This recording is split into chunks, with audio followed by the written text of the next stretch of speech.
gente sigue siendo el Día de la Madre, ¿está bien? Y todos compramos los regalitos y todo lo demás, ¿está bien? Entonces, ¿de qué hablar hoy? Si no hago mención a otra cosa nada más se pueden enojar, pero el tema de esta noche habla de familias saludables, familias educadoras de la fe. ¿Y por qué? Porque tiene que ver con las madres también. Porque si hay algo que aman y que quieren las madres es tener una familia en donde puedan disfrutar, donde puedan sentirse plenas. Y por el otro lado, entender que cada uno de nosotros formamos partes de las familias y tenemos distintos roles dentro de la familia. Esos roles también pueden ir variando, pero básicamente, y podemos decir que el hecho del rol de madre es algo importantísimo dentro de la familia. Pero como yo decía, todos nosotros tenemos roles, de hijos, de algunos son tíos, otros primos, familia. Cuando uno piensa en familia, empieza a pensar qué es la familia. Y después de un taller que estuvimos compartiendo en un lugar, hicimos un torbellino de ideas y yo anoté algunas. Cuando se piensa en familia, se piensa en grupo de personas emparentados, autoridad, interdependencia, entretejido, compartir, compromiso, amor, solidaridad, socialización, enlace entre generaciones, vínculo y tantas otras que seguramente se te deben estar ocurriendo a vos que pasa en la idea de familia. Pero también cuando pensamos en familia podemos ir a pensar en el hecho de qué se espera de una familia en general, en las sociedades. Y también algunas ideas que salieron allí, satisfacer necesidades, afecto, seguridad, estímulos, contención, límites, reproducción biológica de la población, socialización de niños y adolescentes, integración a la sociedad. Todo esto y mucho más que seguramente vos estarás pensando y podés aportar. Pero cuando pensamos en las familias también viene a nuestra mente el hecho de nuestra familia, algunas familias que conocemos, y viene a la mente de clases, tipos de familia, buena, mala, empezamos a clasificar, normales, algunas decimos que son anormales directamente. Hoy hablamos de familias disfuncionales. La verdad que es difícil encontrar un punto justo. Quiero mostrarles, si me ayudan ahí, si se ve bien, a ver si reconocen. Vamos a ver 3 familias. No sé si se ve demasiado bien, pero no se hagan los jóvenes, hay algunos que están... ¿Qué familia es? La familia Ingal, muy bien. Mayormente cuando se refiere a la familia uno dice, y a una familia tan buena como los Ingal, ¿sí? Pero hay otro tipo de familia, si me ayudás. Seguimos, vemos la otra, la siguiente. Los Locos Adams. Y algunos quizás están pensando, bueno, mi familia es como esa, como la de los Locos Adams. Pero también hay otra ahí al lado que es la de los Simpson. Y quizás te estés pensando, bueno, también la mía es tan caótica como esa, como la de los Simpson. Características, formas de familia. Es muy complejo hoy en día decir exactamente qué es familia. Tuvimos en un encuentro en Córdoba todo un fin de semana con gente que trabaja entre niñez para hacer después un documento sobre varios temas. Y en el caso del grupo que estaba trabajando con el tema de familia, estuvimos sábado y domingo trabajando y no pudimos llegar a ponernos de acuerdo con gente de todo el país por distintas formas y todo lo demás de qué es la familia hoy en día. Para algunos todavía pensaban y decían que la familia es papá, mamá, hija e hijo, y si son rubios y con ojos celestes mejor. Ese es el estereotipo de familia. Pero hay tanta variedad de familias hoy, tantas situaciones de familias en este tiempo. ¿Qué les parece si en esta noche revisamos un poquito la idea del concepto de familia saludable? Una familia sana en las cosas que hace. La Organización Mundial de la Salud dice lo siguiente, dice que la salud es el máximo estado de bienestar físico, mental, espiritual y social. ¿Sí? Es el máximo estado de bienestar físico, mental, espiritual y social. Y se supone entonces que también para la idea de una familia debe ser sana, también tendría que tener estas características. Los que la componen, físicamente estar sanos, mentalmente estar sanos, espiritualmente estar sanos y socialmente estar sanos. Cuando un médico hace la revisación de una persona, tiene algunos parámetros para tener en cuenta si está sano o no. Bueno, ¿cuáles son los parámetros que podríamos pensar para ir viendo si una familia está sana o no? Tiene que ver con las necesidades físicas, emocionales y espirituales de cada miembro, con la autoestima del grupo y también individual de cada uno de los que la conforma. Tiene que ver con la valoración de los que conforman esa familia, con patrones de comunicación, cómo se comunican los integrantes de esa familia, con normas y reglas dentro de esa familia, con relación de la familia con la sociedad, la relación de esa familia con la sociedad. Y quizás si estás revisando todo esto, estás diciendo, bueno, a ver, no sé exactamente cómo catalogar a mi familia. Pero me parece que sería bueno que esta noche podamos pensar en cómo los cristianos podemos criar familias saludables. Porque más allá de todo el loquero que pueda haber en él afuera, los hijos de Dios, los cristianos, necesitamos tener en claro cómo debería ser una familia saludable. Cómo criar una familia saludable. Importantísimo es vivir y transmitir valores espirituales. No sé si se ve ahí, si pasás a la siguiente. Esa es la foto de un iceberg. Mayormente se dice que del iceberg se ve la punta, ¿no? Siempre se dice esta frase, la punta del iceberg. Lo que vemos es la punta del iceberg. Mayormente el 3/4 parte del iceberg está por debajo del agua y no se ve. Vemos lo que sale en la superficie, lo que se muestra en superficie, pero muchas veces no sabemos qué está pasando allí abajo y eso es mucho más grande. Así que sería importante tener en cuenta qué está pasando en la base de nuestra familia, qué está pasando que no se ve. Muchas veces damos imágenes, mostramos cosas, tenemos la intención inclusive que los demás vean esa imagen, la punta del iceberg, pero no todas las miserias que tenemos por debajo, lo que está escondido o lo que está pasando. Muchas veces vemos comportamientos solamente de las personas que forman parte de la familia. Hasta inclusive los calificamos de buenos o malos esos comportamientos, ¿sí?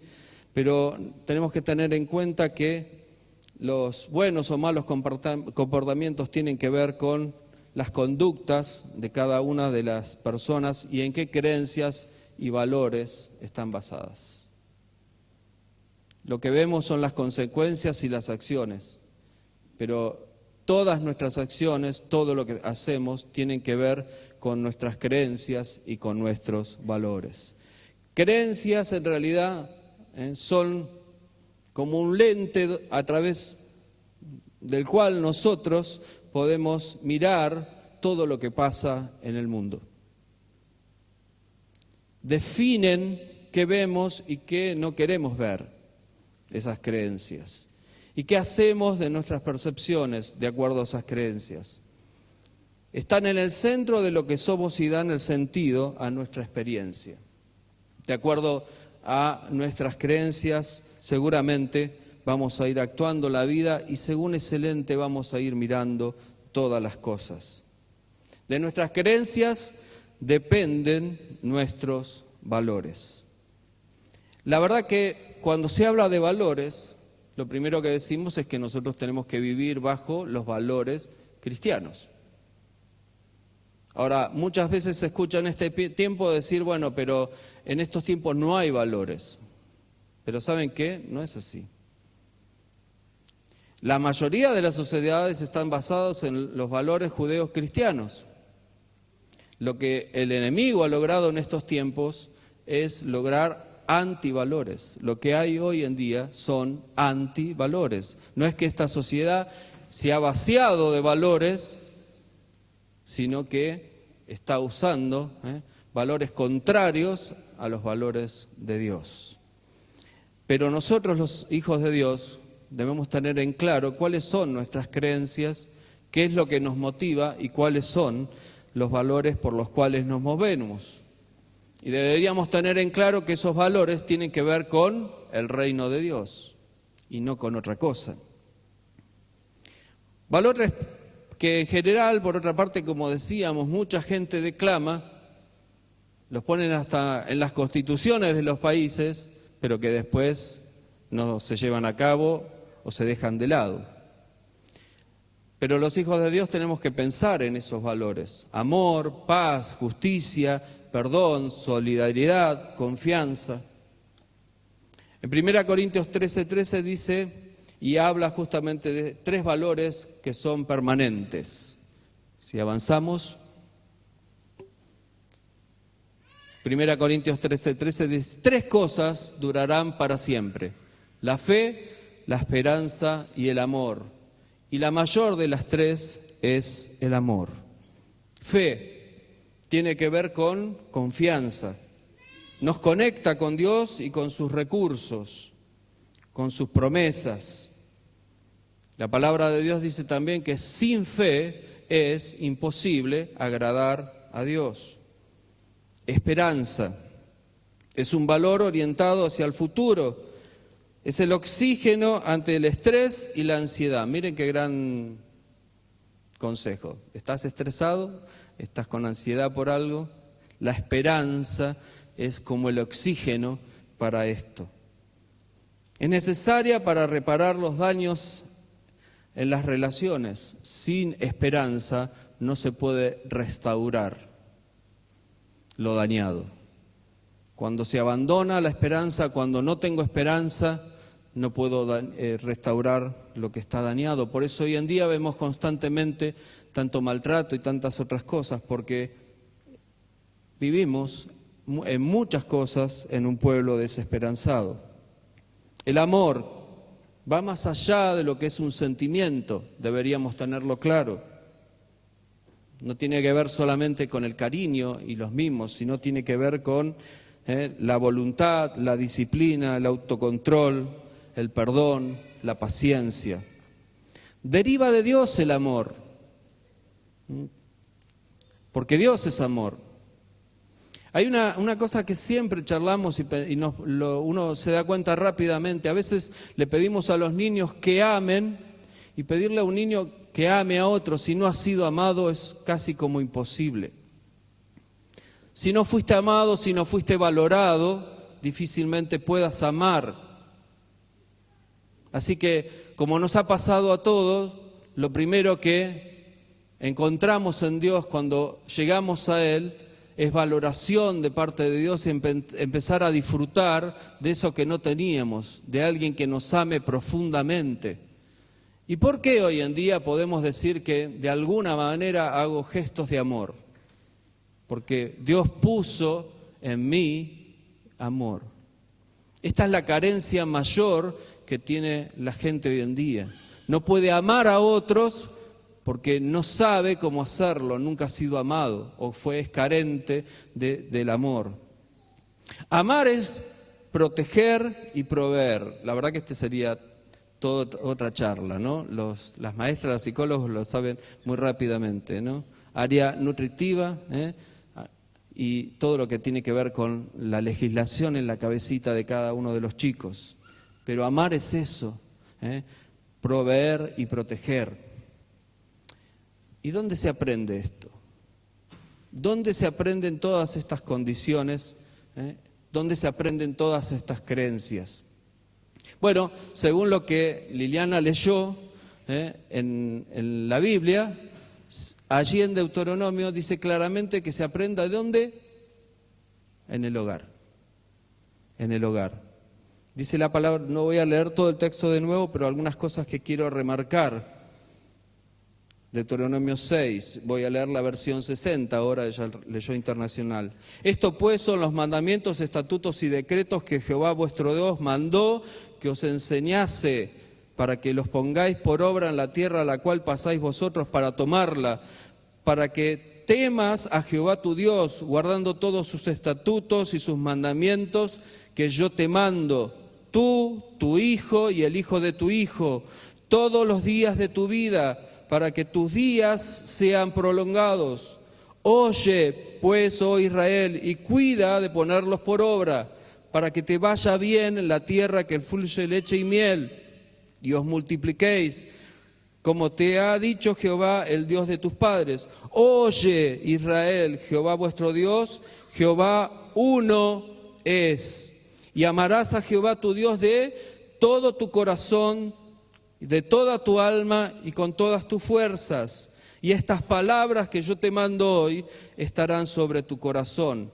Y las repetirás a tus hijos y hablarás de ellas estando en tu casa y andando por el camino y al acostarte y cuando te levantes. Y las atarás como una señal en tu mano y estarán como frontales en tus ojos y las escribirás en los postes de tu casa y en tus puertas.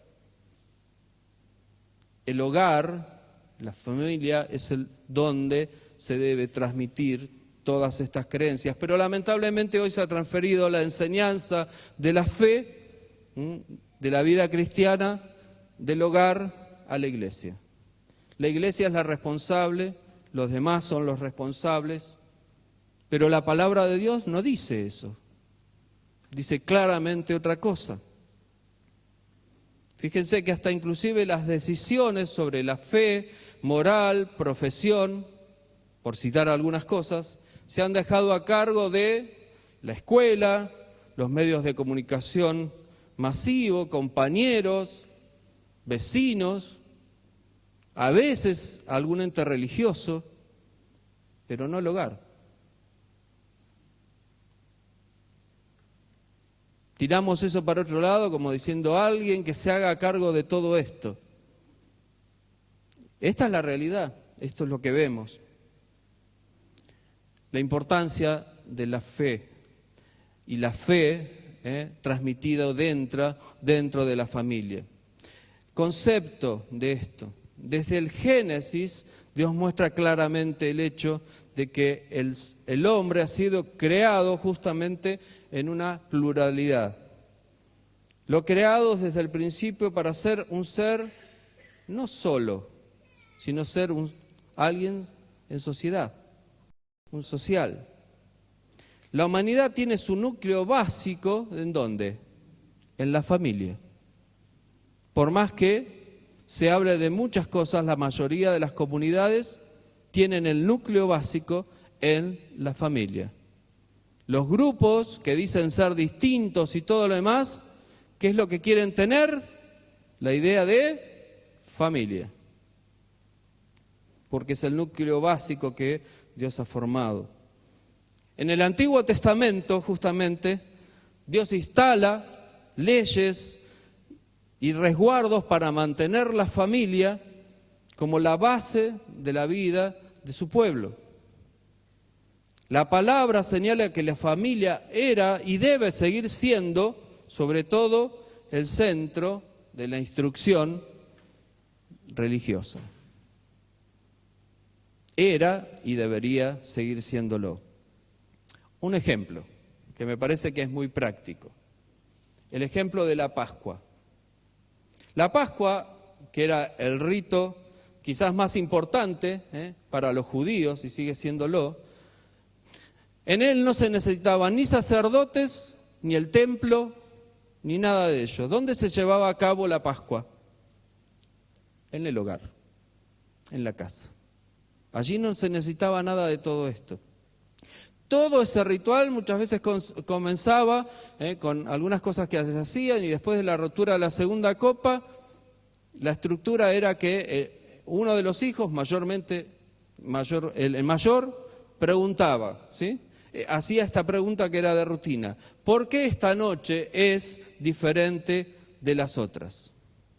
¿Por qué esta noche es diferente de las otras? Y eso daba pie a que justamente el padre de familia o quien estuviera a cargo de esa familia pudiera empezar a relatar cómo Dios sacó con mano poderosa, restauró al pueblo de Israel de mano de los egipcios.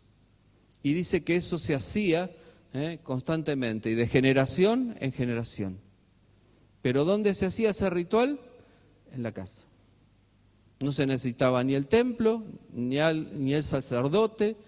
Cada familia daba esa instrucción. Y el peso y el poder de transmitir ese valor del hecho, de lo que Dios había hecho y esa historia, hacía que esos niños fueran creciendo y cuando llegaran a grande, repitieran ese ritual. Jesús mismo, allí en el Nuevo Testamento, vamos a ver que Él también sigue obedeciendo ese ritual. Y muchos otros. Compartimos no hace mucho tiempo en el Super Sábado de Familia con algunos padres. Fíjense que hablando de familias, este hecho del incidente de Jesús, allí a los 12 años más o menos, cuando justamente va al templo y se pierde, para darnos cuenta que pasa también en las mejores familias. Así que no te sientas mal si te sentiste identificado con los Simpson, con los Locos Adams o quien sean, porque en las mejores familias también pasa. Como dicen vulgarmente los chicos muchas veces, a José y a María se le escapó la tortuga. En este caso se le escapó Jesús. No sabían dónde estaba. Pero el problema no fue tanto eso, sino que está plasmado ahí para que nos demos cuenta que esa era una familia que tenía valores para sostener esa situación. Y si podemos me encanta ese pasaje, podemos revisar algunas cosas allí. Mismo el hecho de cómo funcionaba socialmente esa familia. Porque si revisamos la familia de los Locos Adams, aunque nos parezca muy loco, como familia en sí, tiene valores fuertes, ¿sí? El esposo ama a la esposa, ¿sí? Se cuidan entre ellos y todo lo demás. ¿Cuál es el problema? Es una familia tan cerrada que no tiene apertura con la sociedad, vive aislada. Pero la realidad que en el caso de la familia de Jesús, los valores eran inculcados desde el principio. Una cosa que llama la atención es que ellos al tiempo se dieron cuenta que Jesús no estaba. ¿Por qué? ¿Por negligencia? No, porque seguramente ellos estarían confiando en que estaba con alguno de la parentela en esa travesía de ir hasta allí, o estaban en otro lugar. Quiere decir que era una familia que era capaz de relacionarse con otros, no vivir cerrada, como muchos intentan decir, bueno, la única forma de tener una familia cristiana que no entre nada es cerrémonos, que no entre nada lo afecte. Pero en una situación como esta, ese niño no hubiera tenido, en todo caso, la opción de solucionarlo.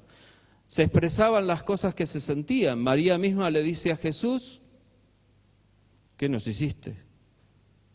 Eran capaces de expresar sentimientos y de trabajarlos y hablarlos, ¿no? ¿Cómo cuesta eso dentro de las familias? Mejor callar, no decir. Hay un montón de datos dentro de esas situaciones que podemos tomar en cuenta. ¿Qué les parece si revisamos esta familia según Deuteronomio, lo que estuvimos leyendo? Básicamente hay varios autores de que hablan que el libro de Deuteronomio y esta parte de capítulo 6 es como un libro de teología profundo que nos da a conocer un montón de grandes verdades. Es como el núcleo de la teología del Antiguo Testamento. La verdad que el gran valor de este libro es que nos habla justamente del hecho de lo que había pasado con las generaciones antiguas, de lo que estaba pasando con esa generación y con lo que vendría hacia el futuro. Si bien el momento histórico y la audiencia que estaba allí es muy distinta a la de hoy, sin embargo hay palabras que están en ese texto que son vigentes para el día de hoy. Deberían seguir siendo vigentes. Y el propósito del libro es que la ley y ese conjunto de leyes que estaba allí no fuera solamente para los de ese tiempo, sino que sigue tan vigente para el día de hoy. Y esto quizás es lo más crítico.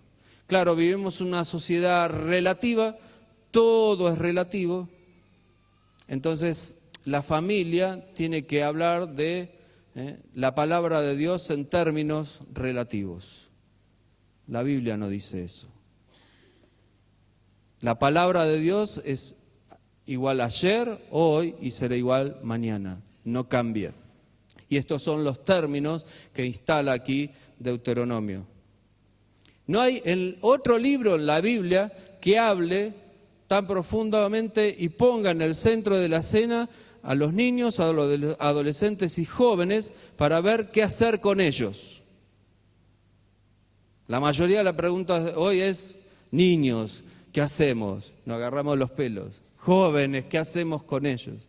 Bueno, hay justamente en la palabra de Dios instrucción clara de qué hacer con cada uno de ellos. Los padres son, dice claramente allí Deuteronomio, los responsables de la enseñanza a los hijos en la palabra y en el camino del Señor. No está dando otra posibilidad. Los que son autoridad, los padres, son los responsables. 3 elementos para tener en cuenta en todo caso, en este libro, para ver algo rápidamente y tenerlo en cuenta. El asunto generacional que muestra Deuteronomio allí en el capítulo 6. Hace constante referencia al ayer, habla del hoy y de lo que vendrá mañana. Si revisamos ese capítulo 6, esa es la esencia. Y le habla a cada generación justamente, y para cada generación tiene una actitud diferente. La generación del ayer dice, no hizo la voluntad del Señor. Tajante, cortante. Y sí, era así. 6.000 años de frustraciones, situaciones, cosas hechas a espalda de Dios, inclinarse ante distintos dioses, 6.000 años. Fíjense si no habían hecho la voluntad del Señor. Fue el momento donde entonces se toma conciencia y entonces está esta nueva posibilidad.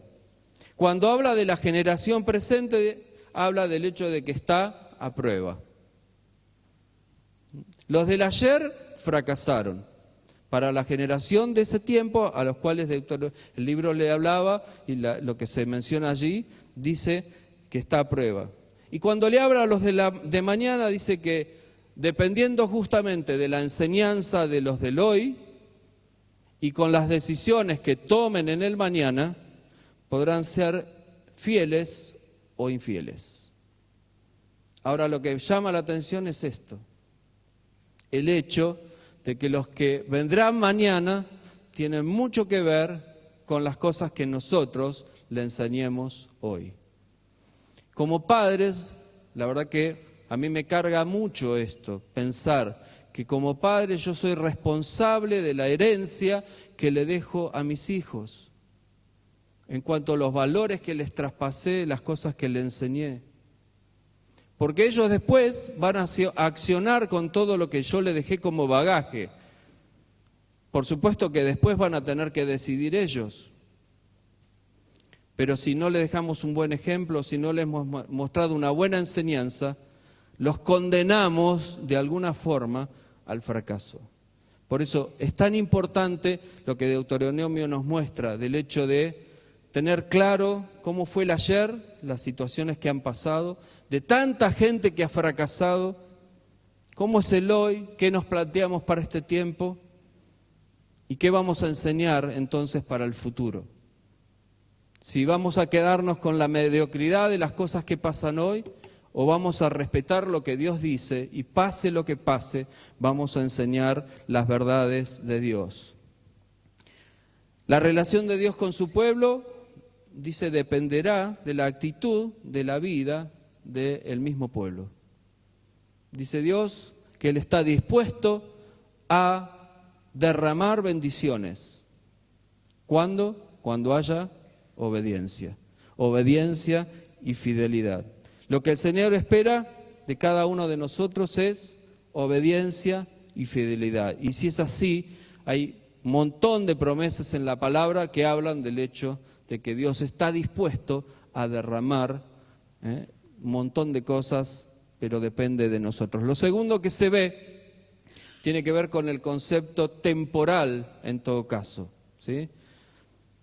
Habla de todas las generaciones, así, el ayer, el hoy, el mañana, pero que todas esas generaciones son testigos de la acción de Dios y de la palabra de Dios. Eso no cambia. La palabra de Dios no debe cambiar. Y una cosa que debemos entender, nos guste o no, es que Dios es soberano. Por lo tanto, lo que Deuteronomio muestra es este hecho. Fíjense lo que dice en Deuteronomio 5:1, dice: escucha, Israel, los mandamientos y decretos que hoy te predico. Está en presente. ¿Por qué? Porque fue vigente para ese tiempo y sigue siendo vigente hoy. Escucha, Israel, los mandamientos y decretos que hoy te predico. La palabra de Dios invita a los que hoy, los de hoy, a mirar a los errores de los del ayer. ¿Para qué? Para no volverlos a cometer y para tener una opción clara hacia el futuro. En el versículo 12 del capítulo 6 dice: recuerda, cuida de no olvidar. Está bueno revisar en la memoria las cosas que pasaron antes. Por eso el Señor deja en la Biblia tantos pasajes de gente que accionó mal, que estuvo mal en contra de Dios, que son de malos ejemplos, ¿sí? Para que nos acordemos que eso no se debe hacer. Pero tenemos que aprender que hacia futuro el Señor quiere otra cosa. Y en tercer lugar, con respecto a esto, la idea y el estilo homilético que tiene Deuteronomio allí. Si bien son estatutos y leyes, pero no tienen que ver con una letra fría, sino que tiene que ver con un discurso, así como el Señor en el Sermón del Monte, dando un sermón del hecho de qué nos conviene hacer. Esta es la idea de la palabra allí, qué nos conviene hacer. Y en esa intención, Deuteronomio nos habla claramente del hecho de poder hacer estas cosas de corazón, con todo el corazón, alma y fuerzas, ¿sí? No una cuestión de solamente lo hago porque me lo dice la iglesia, lo hago porque mis padres lo dicen.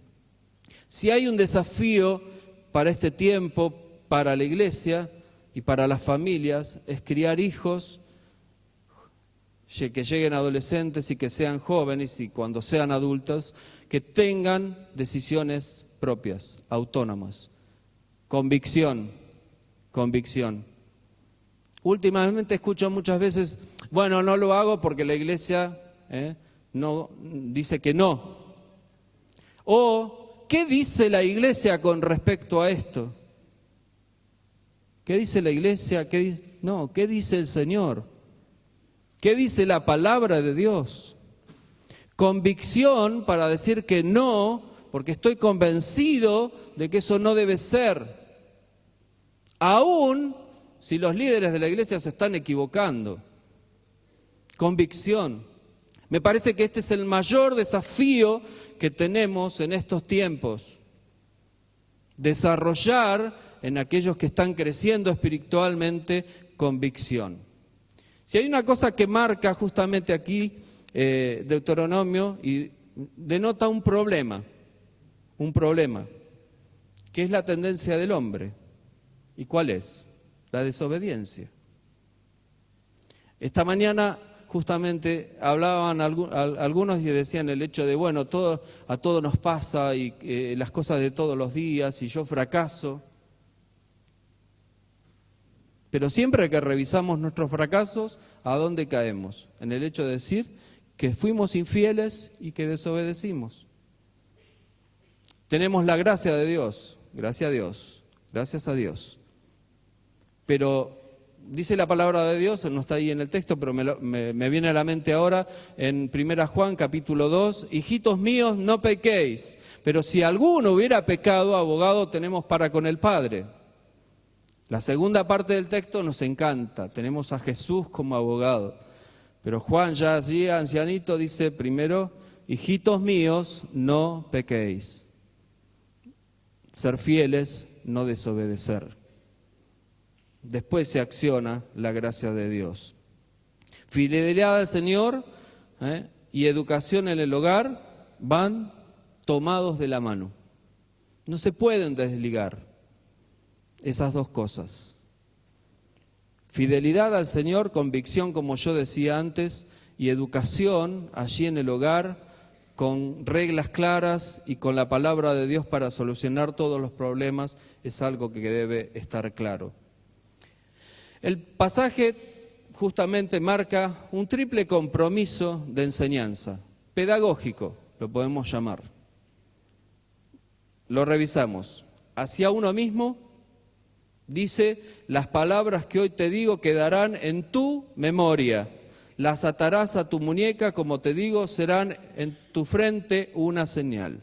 Compromiso personal, particular, hacia uno mismo. En segundo lugar, hacia los hijos. Se las inculcarás a tus hijos. El primero tiene que ver con lo que me pasa a mí. El segundo, el compromiso hacia los hijos. Y el tercero, hacia la comunidad. Las escribirás en tus postes, en los portales. Ese es el compromiso que debemos tener los cristianos.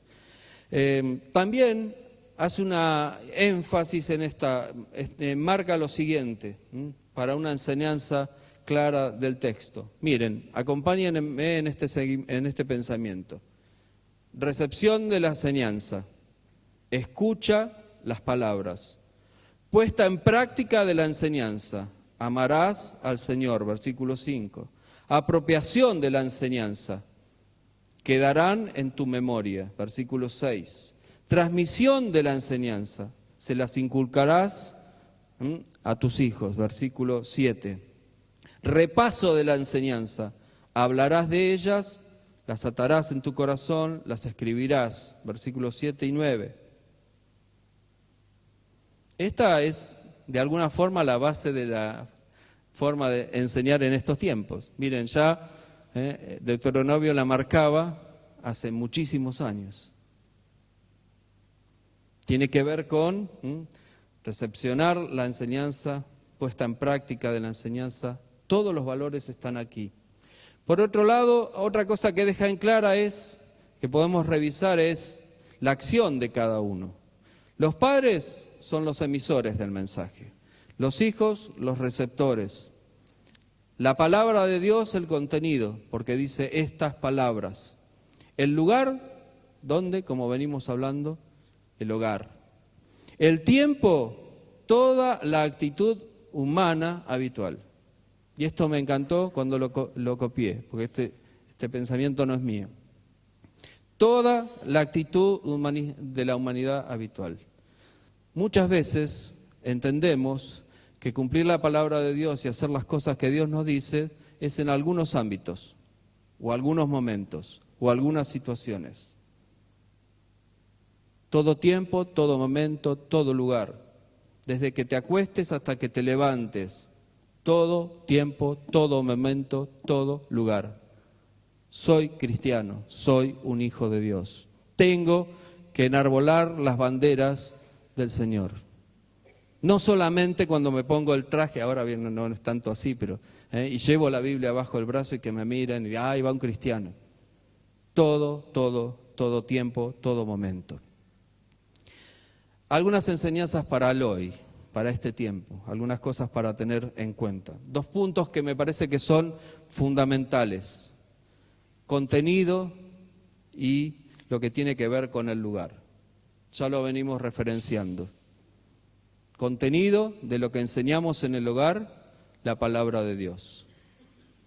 Podemos usar muchísimas cosas. Hay un montón de padres que me dicen, bueno, pero ¿cómo hago yo para contarles desde chiquito? Bueno, le leo cuentos, hay un montón de cosas. Hay un montón de materiales ahora para usar con ellos desde pequeño, para empezar a leerle y a mostrarles de las verdades de Dios. Y que Dios existe.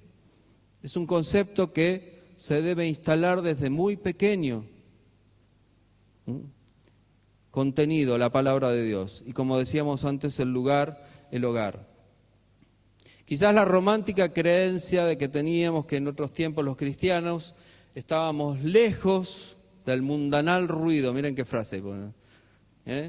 Las familias de Dios lejos del mundanal ruido. Ya es como una utopía eso en ese tiempo. Porque justamente cuando pensamos en todas estas cosas, entendemos que los medios de comunicación, todo lo que hay en tantos lugares y todo lo demás, se mete por todos lados. La cultura uniformadora, dice un autor, me encantó esta frase, la cultura uniformadora de los medios de comunicación masiva ha roto los límites de estratos sociales, distancias geográficas y niveles de formación académica. Ya no hay, ¿no?, ese hecho de ser la familia Ingalls. Contexto histórico distinto, geográfico también, pero la verdad, y tampoco podemos pensar en eso. Como decía antes, forjar una familia que no esté manchada por nada, que no entre nada acá, que sea perfecta. Nosotros somos los inmaculados, sino que debe ser la nuestra una familia que interactúe con los demás. También para llevar el mensaje de Dios. Pero la realidad es que la filosofía de vida de hoy nos alcanza a todos, de alguna manera. Nos impacta en todos los lugares y nos alcanza en general. Lo que se enseña y dónde se enseña es lo que marca la diferencia. Me encantó esta frase. Lo que se enseña y dónde se enseña es lo que marca la diferencia. Y venimos hablando de que lo que se enseña debe ser la palabra de Dios. ¿Y dónde se enseña? En el hogar. Porque es allí donde hay que resolver las situaciones, donde hay que ejercer todo lo que estamos haciendo. Por otro lado, tener en claro el hecho de conocer a Dios profundamente. Y eso se debe hacer allí en el ámbito del hogar. Descartando todo lo que tenga que ver con idolatrías. Hoy la verdad que hay tantas familias que hablan de Dios y dicen de Dios y sin embargo es mucho más importante lo económico, lo político, las situaciones, el qué pasará, qué no pasará. Nuestra familia está bien si estamos bien económicamente. Y eso es un sistema idolátrico. Dios, tu único Dios. Nada puede reemplazar a Dios. Dios debe ser el primero en nuestras vidas. Nada que pueda pasar nos debe intimidar. Nada de lo que hay o funciona nos tiene que bajonear en ese sentido. En la idea de familia, educando, podemos dejar 2 realidades y voy terminando con esto. Ver la familia como un sistema cerrado, como decíamos antes, donde nada penetre, donde nada la dañe, o lo que proponemos es el hecho de poder ser familias de un sistema abierto. Abiertos a una multiplicidad de influencias externas, de lo que pasa, donde todo se discute, donde todo se pueda hablar y se llega a la conclusión que esto es bueno o esto no es bueno, de acuerdo a la palabra de Dios. El hecho de decir no a la televisión, no a esto, no a lo otro, meter a los hijos dentro de un frasco, no funciona. El desafío de estar abierto para que ellos puedan escuchar y confrontar con la palabra de Dios y tomar decisiones propias, eso es lo que da grandes herramientas para que cuando ellos sean grandes puedan actuar. El creer que los vamos a proteger y le estamos haciendo un bien cuando los sobreprotegemos es crítico, los daña hacia futuro. Y el otro punto tiene que ver con el hecho de que dentro de la familia seguramente suceden una variedad de encuentros educacionales. ¿Qué quiere decir con esto? A ver, se los explico un poquito. Yo anoté algunas cosas que puede pasar en cualquier familia. Pensá si pasa en la tuya. Pleitos, violencia, amor, delicadeza, honestidad, engaño, sentido de propiedad privada, participación comunitaria, manipulación, decisiones en grupo, centros de poder, igualdad. ¿Pasan todas esas gestiones dentro de la familia? Sí. Cosas buenas y hay otras cosas que no son tan buenas. Todo eso pasa dentro de los hogares y en las familias. Ahora, todo eso bien guiado y guiado por la palabra de Dios y confrontado con la palabra de Dios y con decisiones sabias delante de Dios, resolviendo eso con la ayuda de Dios, es la garantía de una educación a futuro con unas herramientas impresionantes. ¿Quién dice que los cristianos debemos tener la familia perfecta? Eso es algo que el enemigo nos quiere hacer creer. Hay situaciones para resolver y gracias a Dios, porque podemos resolver con la ayuda del Espíritu Santo. Va a haber situaciones, conflictos, puede haber situaciones para resolver. Eso pasa en el hogar. Cuando todo lo tapamos, cuando todo decimos que no sucede, es lo más caótico y lo peor que podemos hacer. Fíjense que en el mundo de hoy es más importante la información que la formación. Repito esto, a ver si acuerdan conmigo. En el mundo de este tiempo es más importante la información que la formación. El templo no es el punto de partida para la vida cristiana, sino es el hogar. Porque allí justamente lo que hacemos es formar. Formar a esos que después van a formar a la vez también sus familias, con esas características. Me gustaría concluir con una frase que está aquí. Pensando que yo dije al principio, mostramos estas características de familia y todo lo demás que uno se siente a veces que está dentro de una familia así. Dijimos que todos tenemos roles dentro de las familias, pero me parece que tenemos que concluir pensando en que la iglesia debe ser el lugar de encuentro para celebrar y servir. Y el hogar es donde debemos instruirnos y nutrirnos espiritualmente, para después venir al templo, a la iglesia, a poder celebrar al Señor con todo eso que nos hemos enriquecido. ¿No es verdad que muchas veces pensamos al revés? Bueno, espero que llegue el domingo, así voy a la iglesia y se me solucionan todo esto. A ver si puedo encontrar un poco de paz en la iglesia el domingo. Creo que el concepto es lo que tenemos equivocado. En el hogar es donde se gestan las situaciones, donde las resolvemos delante de Dios. Fíjense qué distinto que sería el encuentro nuestro del domingo cuando cada familia viene a este lugar alabando al Señor por lo que el Señor hizo en la semana, por lo que las victorias que nos permitió tener, como también en medio de un fracaso el Señor nos levantó y nos puso en alto. Sería muy distinta nuestra alabanza, ¿no? Creo que lo que debemos cambiar es este concepto, el concepto de que la iglesia no es el lugar donde se debe instruir uno en las cosas del Señor.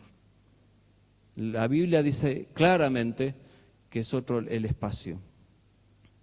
Que ni la iglesia, ni los líderes, ni los demás son los responsables de tu crecimiento cristiano, sino que tiene que ver con el desarrollo que hagas delante de la palabra de Dios en todo tiempo. Me gustaría dejar una última frase o algo para ayuda, porque quizás estás ahí sentado y decís, bueno, todo este consejo puede estar bárbaro, lo tomo de ahora, pero la verdad que reviso y vine haciendo bastante mal las cosas. Y esto me parece que es lo bueno de cada uno de nosotros con la idea de Dios. Dios es un Dios de nuevas oportunidades. Muchas veces los padres me preguntan, le digo, mira, creo que lo mejor que podemos hacer es el hecho de a veces ponernos con los hijos, sentarnos con ellos y decirle, mira, reconozco delante de la palabra de Dios que hasta acá me vengo equivocando, que lo hice mal. Soy humano. Aunque seas padre, sé capaz de eso. He decidido delante de Dios hoy hacer una línea y empezar a tratar de obedecer a Dios. Así que juntos vamos a empezar a hacer este ejercicio de cumplir la palabra de Dios. ¿No saben lo sanador que es eso para un hijo? Que un padre pueda reconocer que se ha equivocado y que tiene una decisión firme delante de Dios. Así que para aquellas personas que están pensando que tienen que cambiar cosas en sus familias, que quizás no está totalmente sana, algunos datos para el hecho de ejercicio de sanidad en cuanto a la familia. En primer lugar, todos los miembros deben estar involucrados en ese proceso. Si unos deciden hacerlo y los otros no va a funcionar. Cada miembro debe encarar sus propios temas, sus situaciones, lo que debe corregir. Tiempo para cambiar patrones de disfuncionales. Es necesario darle el tiempo al Señor para que vaya haciendo ese cambio también. Nuevas informaciones y aprendizajes. Este decía claramente que si vamos a volver a hacer lo mismo con los mismos elementos, vamos a caer en el mismo fracaso, ¿no? Así que se necesitan nuevas herramientas. Hay que hacer lo que haga falta para que se pueda sanear una familia. Y como decía antes, si tengo que reconocer errores, si tengo que reconocer algo que no hice bien, ser tan valiente para decirlo. Y una espiritualidad genuina y bíblica. No una espiritualidad que tenga que ver con la apariencia. Obedecer al Señor y serle fiel al Señor en todo, aunque a veces cuesta, ¿no? A veces es difícil porque sentimos con respecto a los hijos que si decimos tal cosa o la otra, nos van a dejar de querer. ¿Saben que no es cierto eso? Cuanto más permisos doy, cuando más permisivo soy, menos amor le muestro. Vuelve como un boomerang eso. Así que es importante ser honestos delante de Dios y ser honestos delante de cada uno de los miembros de nuestra familia. Sabe que últimamente encontramos muchas veces que hay un montón de familias que se presentan como los singles. Cuando vienen a charlar con nosotros, una familia destruida, quebrada, pero parecían los singles de afuera. La hipocresía es un pecado terrible para Dios. Lo que a veces no entendemos o no somos conscientes es que Dios conoce profundamente nuestro corazón y a Dios no lo podemos engañar. Así que, ¿qué te parece si inclinamos nuestro rostro y quizás en este día del Día de la Madre yo tendría que haber hablado de algo simpático, alegre, divertido, pero el Señor puso en mi corazón esto que es su palabra para transferirlo, porque me parece que los hijos de Dios, más que cosas simpáticas, alegres y que nos diviertan, tenemos que ser honestos, sinceros con Dios para adelante, para que entonces después podamos tener una vida feliz, alegre y divertida. Señor, queremos darte gracias por tu palabra. Quizás yo no pude expresar exactamente o claramente todo, pero tu palabra es tan clara, Señor. No podemos tener otros dioses aparte de ti. Debemos amarte con el corazón, con toda nuestra alma, con la profundidad de nuestra vida.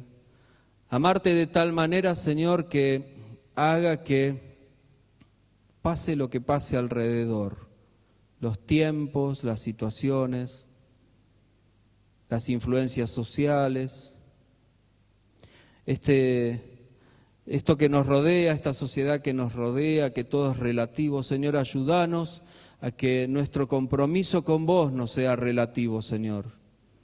Que nuestro sí sea sí, como dice tu palabra, en cada situación. Y que aunque nos cueste muchísimo, podamos obedecer lo que dice tu palabra en la resolución de cada uno de los conflictos en nuestra familia. Que te podamos poner como primero en nuestras vidas y que te podamos poner como primero en todas las situaciones, en cada una de nuestras familias. Señor, venimos en esta noche a vos que sos el Dios dador de todas las cosas y de un amor tan grande. Venimos a pedirte, Señor, que nos ayudes a poder llevar adelante familias saludables, no exitosas, familias saludables, donde podamos relacionarlos de tal manera con los que forman parte de nuestra familia, que los demás vean que realmente el amor tuyo está allí. Te pedimos perdón, Señor, si muchas veces somos negligentes, hacemos un poquito de lo que vos querés y un poquito de lo que nosotros queremos. Te pedimos perdón por eso, Señor. Y en el nombre de Jesús en esta noche, Señor, queremos pedirte que nos ayudes a levantar todo el tiempo en nuestra vida la bandera de la fe, la esperanza y el amor, para que podamos mostrarle al mundo que vos nos has cambiado y que también estás dispuesto a cambiar cada una de nuestras familias. Señor, también en esta noche quiero pedirte y en esta hora por cada hermano o cada hermana que está pasando por situaciones o problemas en su familia, porque quizás tiene problema con la crianza de sus hijos, quizás están en rebeldía. Te quiero pedir también para aquellos que están en este lugar y son hijos, para que puedan ser, como dice tu palabra, obedientes a sus padres y obedientes sobre todas las cosas a vos. Señor, nos comprometemos en esta noche a obedecer tu palabra y a tratar de serte fieles. Nos comprometemos en esta hora y lo hacemos en el nombre del Señor Jesucristo. Amén y amén. Muy bien, que Dios les bendiga, que tengan